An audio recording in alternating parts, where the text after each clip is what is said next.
जेजुरी मोरगाव रस्त्यावर कार आणि टेम्पोत भीषण अपघातात 8 जणांचा जागीच मृत्यू तर 5 जण जखमी.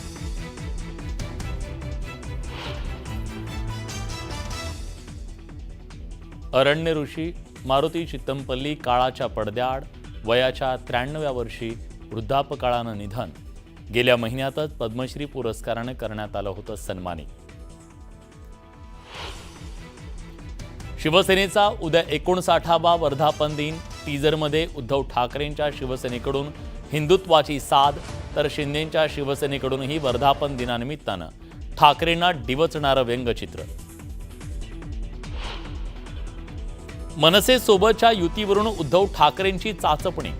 नगरसेवकांना केली विचारणा तर युती झाल्यास पक्षाला फायदाच, माजी नगरसेवकांची भूमिका.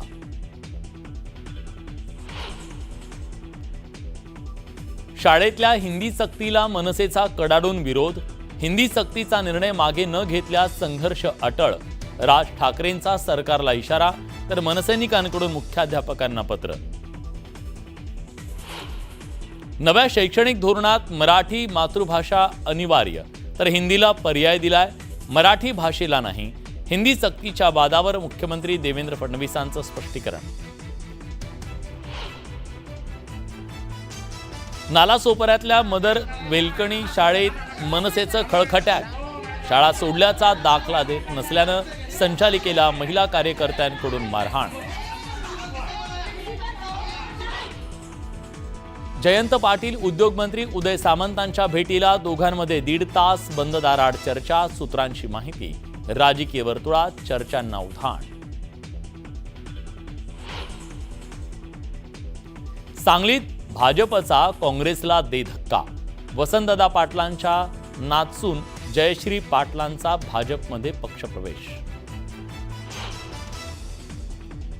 15 ऑगस्ट पासून लागू होणार 3000 रुपयांचा वार्षिक फास्टॅग. 200 ट्रिप किंवा वर्षभरासाठी वैध असणार फास्टॅग.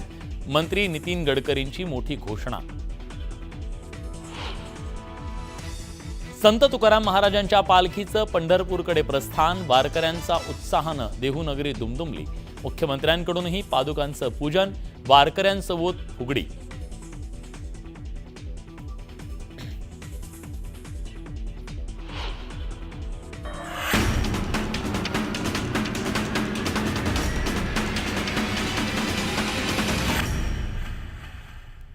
आपल्याला सुपरफास्ट 100 बातम्या बघायच्यात, पण त्याआधी एक महत्त्वाची बातमी नाशिकमधून येते.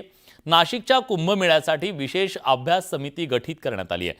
भाविकांच्या सुरक्षिततेसाठी आणि संपर्कासाठी अत्याधुनिक यंत्रणा उभारण्याच्या संदर्भात उपाययोजना केली जाणार आहे. माहिती आणि तंत्रज्ञान संचालनालयाच्या अध्यक्षतेखाली 7 सदस्यीय समिती निश्चित करण्यात आलेली आहे. कुंभमेळ्याच्या जोरदार तयारीला आता सुरुवात झाली आहे.